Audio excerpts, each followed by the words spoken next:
हे आहे उडदाच्या डाळीचं धिरडं आणि त्याच्यात मी कढीपत्ता, मिरच्या बारीक चिरून, लसूण बारीक चिरून घातला आहे. नंतर लाल तिखट, धनेजिरे पूड आणि मीठ. हे नुसतं उडदाचं आहे धिरडं. मस्त लागतं एकदम. तुम्ही करून पहा. हे आता मी उलटलं आहे धिरडं आणि दोन्ही बाजूनी तेल सोडायचं त्याच्यावर, म्हणजे मग ते असं खरपूस चांगलं होतं. तर आता हे धिरडं मी म्हणजे ते पीठ असं टाकलं आहे तव्यावर आणि असं हळूहळू पसरायचं. चिकट असतं आहे पण असं ते हळूहळू पसरलं ना की मग असं गोल होतं व्यवस्थित. आणि हे झालं ना म्हणजे असं पूर्ण असं पसरून झालं की मग मी त्याच्यावर तेल सोडते,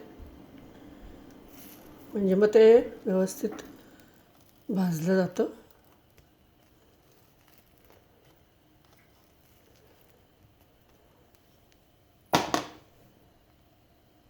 मी आता याच्यावर तेल सोडलेलं आहे आणि याच्यात परत एकदा सांगते, बारीक चिरलेली लसूण, मिरची, कढीपत्ता, बारीक चिरलेली कोथिंबीर, नंतर लाल तिखट, धनेजिरे पूड आणि मीठ हे सगळं घालायचं. खूप छान लागतं. मी परवा ह्याचे वडे केले होते, भजी केली होती. भजी ती दाखवली होती तुम्हाला.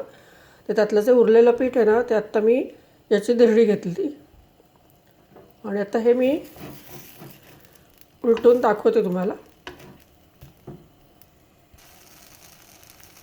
तर आता हे उलटलेलं आहे.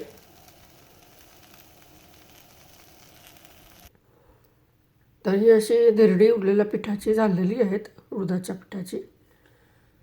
आणि याच्या सोबत ओल्या नारळाची चटणी किंवा मग अगदी साधी आपली दाण्याचं कूट, त्याच्यात लाल तिखट, मीठ, साखर आणि दही असं मिक्स करून आयत्यावेळची चटणी म्हणतात त्याला. तर तशी पण एकदम छान लागते. करून बघा नक्की आणि कळवा मला कशी झाली ते तुमची पण, आणि तुम्हाला आवडली का. भेटू परत. Bye bye.